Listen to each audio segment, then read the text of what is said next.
Okay, here we are. September 25th, English 252, WBMA section, Monday, Friday, right? Okay, so today, as you can see here, we're going to go over elements of expository essay, and I'm also going to include an example, I think, a student essay he had written it a couple semesters ago. It's on the subject matter of MMA, types of MMA fighting, and I think it's really exemplary.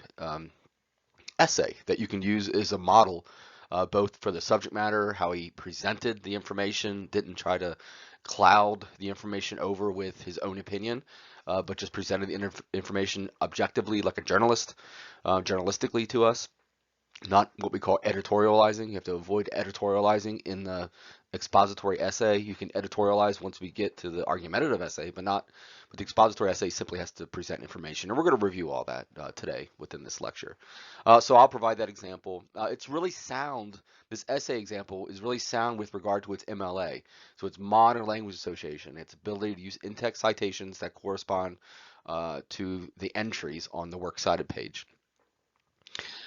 So just some quick housekeeping. I'm looking at the course outline for Monday, Friday class 252. Today, of course, we're going over reviewing the elements of expository essay. We're not going to do the databases. It says review database research methods. We're going to go ahead and pick that up on the 28th, which is Monday. And Monday, the 28th, we're going to review like I said, review the database research methods. I'm reading right off the course outline. And then our final personal essay draft is due via Blackboard.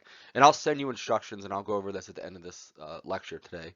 But I'll send you instructions on how to post that, as always. And it's very similar in fact, it's the same process to when you posted your rough drafts to Blackboard. But we're not going to comment. You're just going to post them. I'm going to comment this time. I'm going to read your essays. I'm going to comment, and then I'm going to give you a mark, right? So nobody has to really go in there and comment this phase of the draft when we turn in the final. Hopefully that's not confusing. If it is, email me and I'll clarify any point you need. As always, I made this PowerPoint for another class as well. I'm teaching 3 252s this semester, and then a 203 and a 235. So disregard any dates that don't apply to our Monday, Friday format, our date format, right? Um, I redo the beginning of the PowerPoint and the end of it, so that it does correspond to whatever respective class that we're talking about. In this case, Monday, Friday, 252. All right, just a quick overview. This week we're going to look at the expository essay, often called the informative essay because it does just that. It seeks to inform the reader on any given subject matter, and that is completely up to you. The landscape is 100% completely open with regard to what you want to write your expository essay on, what you want to inform the reader on. You're going to reach out there, pick a subject matter, narrow it down. Ask me if you can't come up with one. I'll help you, of course. I see trends all the time of what, when students turn in essays. I would say the best essay writes on something that is more urgent, right? So something that's taking place right now in our day and age that is maybe controversial or um, that is sort of a flashpoint or is a sort of a buzzword going on in our current times, our current culture, even across the world. Think about the worldwide scope that you might want to write about. In this way, think about expository in terms of exposing the reader to a topic. So expository, to expose, to inform, and exploring various facets of that topic. Because of this, unlike personal essay, you will have an introductory paragraph, and this must distill down to a thesis statement. So moving on now to expository from this, and then after that to argumentative, and then after that to our final essay, the research. You can begin to see how each month is dedicating itself to a new essay, right? Which is the basic structure of this class. And from this point moving forward, we're going to have a thesis statement within, say, the end of the first paragraph, for sure, and definitely the end of the first third of the essay.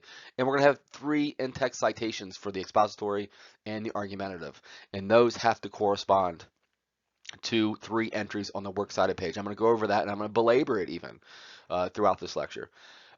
So our expository essay final drafts, just like our personal essay final drafts, are going to be 3 to 5 pages, double spaced, completely adhering to the rules of MLA formatting style. Okay, so we'll look at a few examples of expository thesis statements in a moment, but just note this essay differs from the personal essay as it will introduce, or so it will include direct quotes and paraphrases, whereas we didn't do that with the personal essay. It just didn't make sense. We're telling a story from our past. We might have had people have a dialogue. This sort of parallels the idea of a direct quote. And just remember, we're going to have minimum of three in-text citations in our final draft that correspond to three entries on the works cited page. Okay, let's go ahead and look at the expository essay. Okay, what does an expository essay actually do? And I'm just reading from the slide here. Elements of expository essay. It informs the reader on a chosen subject matter, and that's up to you.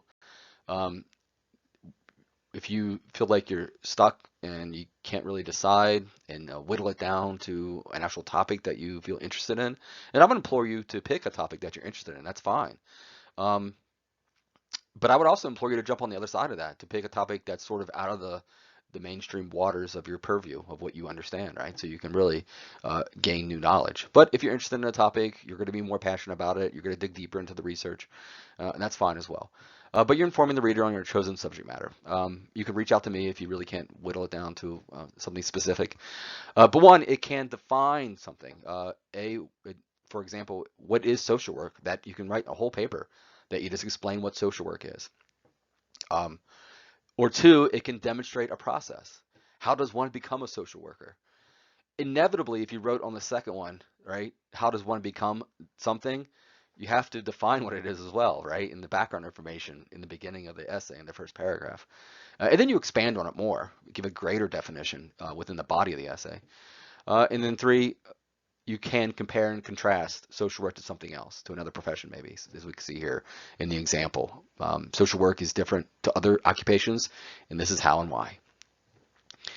So what does an expository essay actually do? As you can see here, and as I'm sure you recall from the chapter summary, the expository essay moves in a number of modes. One, it seeks to define something. In this example, if a subject of the essay was social work, the essay could completely dedicate itself to defining what social work is. And then two and three, but I think the best essays uh, sort of adequately, how they sort of adequately meld together all these ideas, one, two, and three, right? They define what social work is, they demonstrate the process of becoming a social worker, and then they compare and contrast social work to other professions.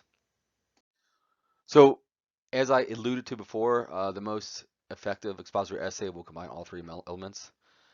So you may choose to write your expository essay just adhering to one of those three elements: define, process, or compare and contrast. But the most effective expository essay will combine all three or even two of those expository elements. Here's an example of giving a definition or even background information on the essay's topic, which is, as we know, social work. So I'm going to read this aloud for us, but yours doesn't have to be, please don't follow my suit. I'm just using social work as an example. It doesn't have to be what you're majoring in or what your profession is going to be post-graduation from either Medicine Hat College or MRU. I just want to like to give this as an example. Define or give background information. The primary, and this would be sort of closer to the top of the essay. Given this background information, it's important, right? The primary mission of the social work profession is to enhance human well-being and help meet the basic human needs of all people, with particular attention to the needs and empowerment of people who are vulnerable, oppressed, and living in poverty. A historic and defining feature of social work is the profession's focus on individual well-being in a social context and the well-being of society. And according to Social Workers' Code of Ethics, quote, fundamental to social work is attention to the environmental force that create, contribute to, and address problems in living. Social workers promote social justice and social change with and on behalf of clients. And then I end the quote, and then I give the in-text citation, Reamer. And now you can see the works cited entry, how Reamer, the in-text citation, corresponds to an entry on my works cited page. So Reamer, comma, Frederick, period. That would be the person that actually gave the quote. And notice too, where I have and according to Social Workers Code of Ethics, so I set up the quote by giving attribution of where I got it from, where I got this quote from, and then the quote would actually start it with a capital F, but I used the brackets showing that I'm editing it to make it a lowercase f so it melds well to the sentence that I set it up with the attribution. And according to the Social Workers Code of Ethics, quote, fundamental to social work is attention to the environmental forces that create, contribute to, and address problems in living. Uh, Also, we absolutely cannot take for granted that our audience, the reader, as I said before, the reader of this essay is privy or understands what exactly social work is. So in this manner, you have to provide background information on any topic that you choose. This could be something as simple as giving us a history lesson on your topic uh, in the form of a paragraph or two. This background information on your subject matter should, in all likelihood, be on the first page of your essay, or I would say the top third of your essay. So that right away we have a strong footing on the topic. We have a running definition that we can keep and refer back to on what your subject matter actually is defined as. As you can see above under Works Cited, I pulled this paraphrase and quote from an article written by Frederick Reamer in an online article titled Why Our World Needs Social Workers. This is what the Works Cited entry would actually look like. Notice too how okay. Notice too that when we actually go to assemble our Works Cited with our 3 entries that correspond to 3 in-text citations, that it's going to be alphabetized.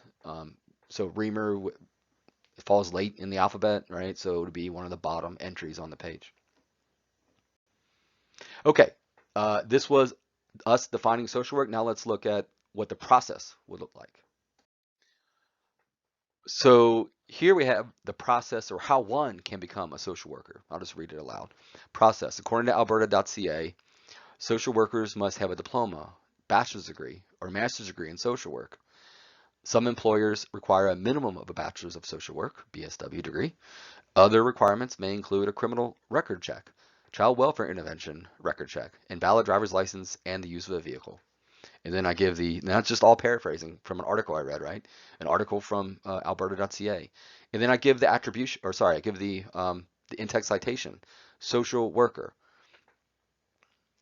And you can see my in-text citation at the end because I couldn't find an author uh, for this paraphrase that I used. I still wanted to incorporate this quote into my expository essay. So you have to instead use the title of the article in quotation marks. So anytime, and this happens a lot, and I'm reiterating this because it's important, because I'm going to get papers that aren't going to in-text citation correctly and have it correspond correctly to entry on your works cited page.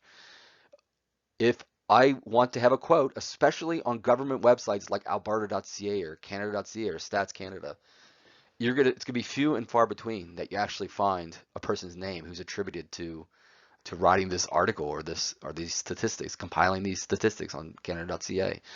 It's just in our day and age, these people work for government agencies. They don't necessarily are going to put their name on a document, even though they had written it. So when that happens, you still have to give in-text citation, right? I just can't put that up there and just let you assume that it was you that made the statement, right? Obviously, this is not you as the author of your own essay making this statement. This isn't your voice. This is you borrowing from someone else. In this case, alberta.ca. So if you don't have an author, if you can't find someone who actually made the quote or paraphrase, you need to use the title of the article. In this case, I use social worker. The title was probably social work. Oh, we'll get that in a moment. Actually, the original title was social worker in the 20th century. I shortened it to simply social worker. You have to put quotation marks around it too to show that's the title of the article.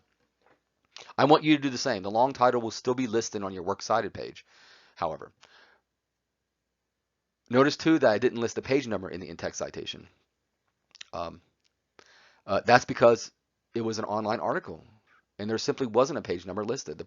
That's perfectly fine. Don't make up a page number if there isn't one. Don't make up an author, obviously, if there isn't one. Just use the title of the online article. Don't use the name of the website, right? It wouldn't be alberta.ca in my in-text citation here in these parentheses at the end of this paraphrase, right?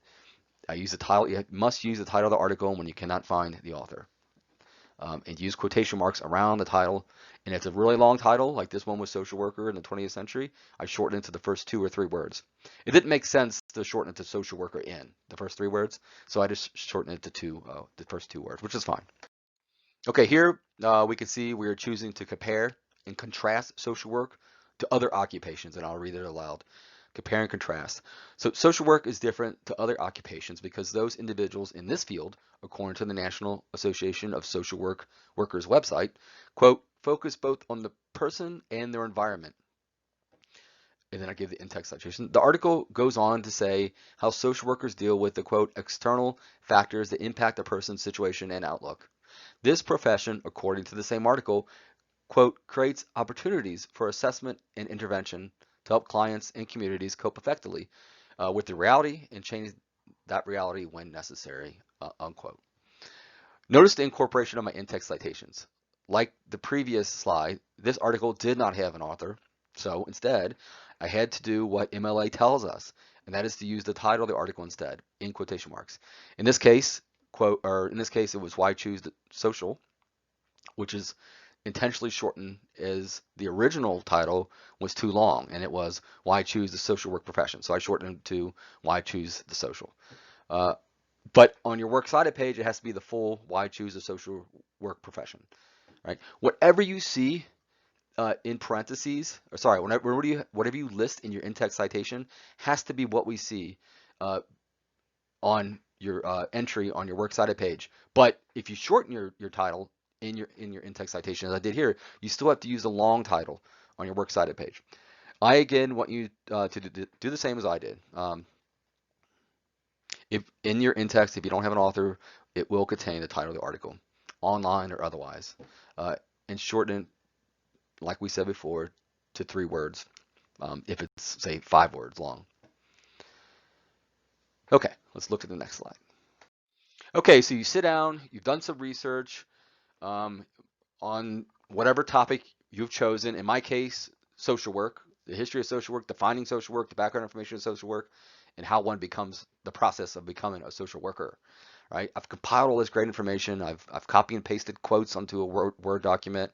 I've organized them in a relevant manner, like what I believe is the strongest hierarchy. So my strongest point first, probably define, my second point, what it is, or sorry, the process. Then my third point, comparing and contrasting it to other professions, right? I would compare and contrast it to the other professions of what they do for a living, their salary, what they make for a living compared to other professions, maybe similar professions or their salary, so you can pick and choose what you wish. But again, I'm reiterating, please don't pick social worker necessarily. Don't pick what you're studying. It doesn't have to be that. Doesn't have to be the profession that you want to be. Choose something, anything else, okay? So you sat down, you compiled all these great quotes, you've compiled all this information that you want to go into your 3 to 5 page double-spaced essay with 3 in-text citations that correspond to 3 entries on your works cited page. Now your duty is to whittle all that information down into a thesis statement that's going to be probably at the end of your first paragraph. So here's a sample thesis statement I came up with on the topic of the profession of social work. And I'm direct, and you could be just as direct. Within this essay, and important too, I get this question every semester. Yes, you can use I. You can address the I and speak in a strong voice as you, as I, right? Other classes, in English class, they used to be you have to use one, right? One becomes a social worker. It's sort of antiquated nowadays. You can use one if you wish, that's fine. But you can use I as well, especially in an English class. Feel free to do so. Every instructor is different, but definitely in the other classes that you're going to take, the science-based ones, they prefer you using the cold, more distant pronoun of one, right? But within this, here's my thesis statement. Within this essay, I will explore the required steps needed to become a social worker, to include interest, natural predilection, education, certification, and licensing. And as I say here, you could be the partial source of expertise. However, the majority of the expertise will come from an outside authority, which we covered before. So here I go. I tell you directly what this essay is going to be about, how to become a social worker, and I give you a summary of what I'm actually going to explore within this essay. One has to have the interest, the natural predilection, I'm going to expand on that, the education, the certification, and the licensing. And a stellar essay will springboard right into the body of your essay and follow this summary exactly as it unfolds in my thesis statement. So I would start with interest. In order to become a social worker, one must first have an interest in the field of social work, right? And then my second point, I would just follow my summary. And then talk about natural predilections. A person should naturally have empathy for other individuals and sympathy for people who are in situations of poverty and minorities in society and pariahs of society, right? And then I would speak about the education aspect, and then I would speak about once you get the education, the 4-year degree or the master's degree, um, then you have to keep up your licensure and your certification, right? So I would talk about that as well. If you recall from the chapter summary on expository essay, and this is highly important, as you can see here, warning, and this is going to come down to language, guys, and it's important. There are going to be a good amount of you that are going to get this correctly, but there's going to be some individuals that are going to struggle with the idea of interjecting superlatives and adjectives and qualifying language within your essay, which you can't. We cannot do that. We don't want to qualify anything that makes it seem as if it's persuasive. So expository essay must not, no matter what, attempt to persuade the reader or argument on behalf of the subject matter. It only informs. So going back to the original topic of social work, sorry, it would never be part of your thesis statement. Something along this line. Within this essay, I'm going to explore how great the process is in becoming a social worker and how wonderful these individuals are in society in treating the underprivileged and under sort of the hoi polloi of society, right? The unwashed masses. So I really qualified, and you can see the language of me saying, great and wonderful. I'm really qualifying and given language that is very loaded and trying to persuade the reader because it's loaded, because I'm qualifying, adding qualifying language. So we have to avoid that, right? So second point here, sometimes avoiding persuasion reduces down to how we use language and seek balance within an essay. Think of a journalistic article uh, in a newspaper. The articles within a newspaper, typically I say, um, are objective. They have no bias towards anything. They have no dog in the fight. They don't want to persuade you. They just want to tell you that an accident happened on October 15th in downtown Medicine Hat 2 years ago, right? That's all they want to do is give you the facts, right? They don't want to tell you it was horrific and it was crazy and there was mayhem and I was there to see it as the reporter, right? So yeah, you want to avoid all that qualifying language. You want to avoid any opinion whatsoever. Let's see. Let's look at two examples of thesis statements. One persuasive, this is the one we have to avoid, and the other expository, this is the one that we want to stick to, right? I think it should be noted too, we'll take a look at this in a moment, the persuasive thesis statement or argumentative versus the expository or informative. So I say before that it comes down to language sometimes. Unbiased, it needs to be objective, not subjective language, right? Be more like a journalistic article instead of um, editorializing. If you don't want to editorialize, you do not want to offer your opinion. So sometimes it comes down to, I've seen papers where they turn right from the get-go, right from the very beginning of the paper, the title of the paper, you could see that they're attempting, not intentionally, uh, not they're not probably cognizant that they're trying to persuade, but right when we read the title, you can see there's a level of persuasion already, and this boils down to language. So if one were to say, uh, the bad or the title of the article or the essay would be this: the negative effects of LSD on the human brain, right? Well, that's great for a persuasive uh, essay, right? You're trying to persuade the reader that there are effects that LSD has, and they are all negative, right? So I would tell this individual, just take out the negative, right? That's language that's qualifying the effects. Take that out. Make it more neutral, unbiased, right? Make it objective. And you would just take out negative, and then the title of the essay would be the effects of LSD on the human brain. Great. And then within the essay, you can compare and contrast the negative to the positive. That's fine. That's a balanced essay, right?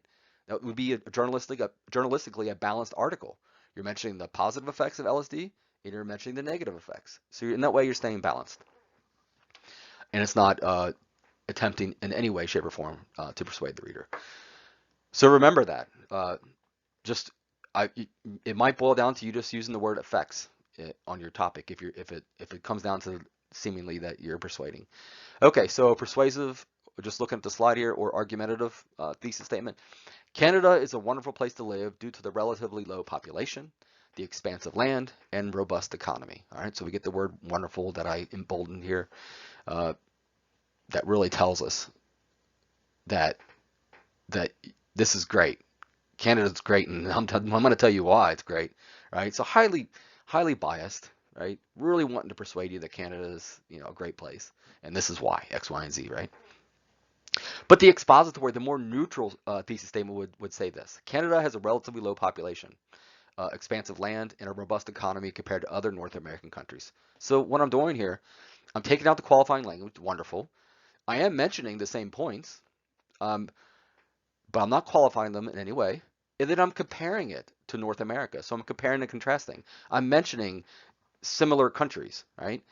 And or it could be dissimilar or disparate ones. That's fine too, right? I could have compared Canada to China, to communist China, right? We're a democracy, a republican democracy, and China is communist ruling. So you can do that as well. They could be disparate. They don't have to be similar like North America and Canada are.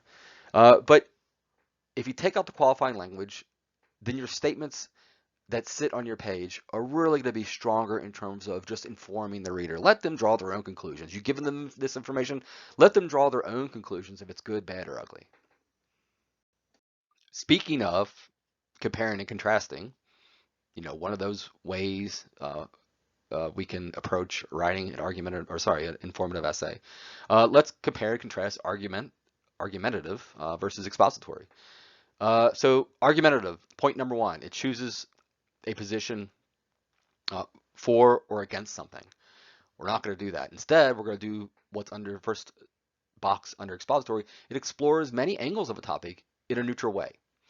And the second one under argumentative may be written in first person. That's fine. We can write ours in first person, but in the expository is usually written in third person. So argumentative, the thesis statement presents the writer's argument, right? We're not going to do that.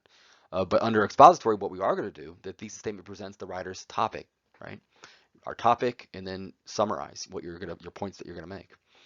We spoke about this before. Argumentative is subjective, so it's your personal opinion, but expository is objective. These are truths. You're going out there doing research and finding truths on a subject matter, and they're presenting them in a neutral way to the reader. And that boils down to language, as we said before. So words to avoid, because they tend to persuade, would be qualifying language: wonderful, great, good, ideal, terrific, exceptional, awesome. Some of these are over the top. You could definitely see I would never use exceptional or awesome within my essay. But you can see some that are seemingly almost expository. They're almost neutral, like ideal, right? So if I were to stick with the social worker topic of an expository essay, it's ideal for social workers to not only get a BSW in social work, but also a master's of social work, what's called an MSW. It doesn't sound like it's persuasive, but it's telling the reader that it's better. It's ideal, right? If you unpack that word, it means better. It means it's a synonym for good or great, right? And better. So therefore, it is persuading the reader that, oh, I'm going to not only get a BSW, if I ever meet anybody that wants to become a social worker, I'm going to definitely tell them it's better if you get not only a BSW in social work, but an MSW, right? And that's what we can't do. Any word that seeks to qualify the subject matter you are choosing to write your essay on is words that you need to avoid. In this way, our expository essay is you're sort of a journalist. Think of yourself as a reporter for a news magazine or organization that has no political slant or dog in any fight. You simply want to supply the facts to the reader without obscuring the facts with your own opinion. I can't stress this enough, that the expository essay must be objective and that you're simply providing the facts absent of your opinion or your belief systems. And it's harder than you think. And I think hopefully the workshop, when we enter the workshop, when you upload your rough drafts, everybody has that time, that window to go in for 2 days, to go in there and read you're going to assign 4 randomly assigned essays, student essay rough drafts. And then you'll be able to parse from the essay the times that you believe that you can see qualifying language, and we can sort of help each other through peer review stabilize and neutralize that qualifying language. One final thing to think about when you actually sit down to craft your expository essay rough draft. will be the concept, as we can see here, of scope. Simply put, scope is how pervasive or large of a landscape you want to explore through your chosen subject matter or topic. So with the social worker example, am I going to write an essay where I simply talk about how many social workers are in Canada and how they become a social worker, or am I going to explore how many are in Western Canada? So I'm narrowing down my scope. Or am I going to find facts that support the amount of social workers in Alberta? So I'm narrowing it down even more to just the province. Or even more specifically, even a smaller scope, how many social workers are in the city of Medicine Hat? Just think about how deep you want to drill down on your chosen topic. You could dig deep on many topics within your subject matter, or you could choose instead to dig wide on the topic within your subject matter. Deep would be to maybe mention, I would mention how do you become a qualified social worker in all of Canada. One of my points would be that, and then I would choose Western Canada then as another point, my second point, and then I would choose Alberta, my third point. My fourth point would be how you become one, and I'm comparing and contrasting all these things too, and defining the process, and then really allowing the individual essay to show and demonstrate all of Canada ultimately. Um, just think about how deep you want to drill down on these topics. It's how thorough you want to be. You could easily write an essay just talking about the city of Medicine Hat. How does one become a social worker in the city of Medicine Hat? Whatever your subject matter is, please, again, I'm reiterating, I'm underscoring this idea. You don't have to choose, and I don't want you to choose necessarily your profession that you want to go into via going to Medicine at college. You can, that's fine. I don't want you to. I see too often that people, because I give a lecture on social work, that they're like, oh, I should probably do that too. Explore other avenues if you wish. You can do your profession, but don't think that I'm trying to persuade you, because we're not persuading, right? We're informing. Okay, questions. As always, please feel free to email me if at any time you have any questions or concerns or points of clarification that you need to sort of comprehend better. I'll help you out with that. I'll email each of you a sample expository essay. You would have received it already with this link, and I'll post it also to Blackboard on the left-hand side under the title Expository Essay Example. Next class, we'll explore Medicine Hat College's library link to various databases. I think this will be helpful, certainly, when, as you're going out there and reaching out uh, to the World Wide Web in order to research your topic of your essay. Important, your final personal essay is due by midnight on September 28th via Blackboard. I'll email instructions on the morning of the 28th on how to actually post it to Blackboard. And again, it's just like the process we use with the personal essay rough drafts. Although this time we're not we're not required to comment on individual rough drafts within the class.